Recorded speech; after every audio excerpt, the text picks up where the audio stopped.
എടാ ബാസിയെ, നീ അറിഞ്ഞാ എന്റെ അമ്മായിയുടെ മോള് സൂറയുടെ കല്യാണം? സൂറ പി എസ് തന്നെ. എല്ലാം വച്ചു ഞാൻ പറഞ്ഞതാ, 300-400 പവനാ കൊടുക്കുന്ന സ്വർണം, അതും ദുബായിന്ന് വാങ്ങിട്ട്. അതെ. അതെന്തേ? എല്ലാം അറിയാലോ പറഞ്ഞ പോലെ. അവൾക്ക് ഡയമണ്ട് ആണ് ഇഷ്ടം. എനിക്ക് കാണിച്ചു തരാം ഡയമണ്ട്. അമ്മായി വിളിക്കുന്നതിന് മുമ്പ് എനിക്ക് കാണട്ടെ, എന്നിട്ട് പറയാ. ഇതാണ് എന്റെ സൂറ പി എസിന്റെ ഡയമണ്ട്. അല്ല, നിന്റെ അമ്മയുടെ മോളെ ഡയമണ്ട് കണ്ടില്ലേ?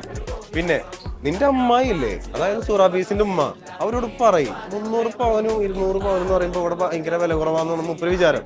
അതൊക്കെ അവിടെ നിൽക്കട്ടെ, നല്ലതാണ്. പക്ഷെ ഇവിടെ ഒരു അപ്പാർട്ട്മെന്റ് എടുത്തു കൊടുക്കുമ്പോ സൂറ പി എസിനും അവളുടെ ഹസ്ബൻഡിനും സന്തോഷമായിട്ട് ജീവിക്കാലോടാ. ഇതിന് വലുത് എന്താ വേണ്ടേ? ഈ ഡയമണ്ടും സ്വർണം കൂടിപ്പോയാൽ എത്ര അപ്രിസിയേറ്റ് ആവും നിങ്ങക്ക്? പിന്നെ എന്റെ സൂറ പി എസിന് ആ അപ്പാർട്ട്മെന്റ് കാണണ്ടേ? നിന്റെ അമ്മേനെ എനിക്ക് നല്ലപോലെ അറിയാം. നിന്റെ അമ്മയുടെ മോളെ ബാത്റൂമാണത്.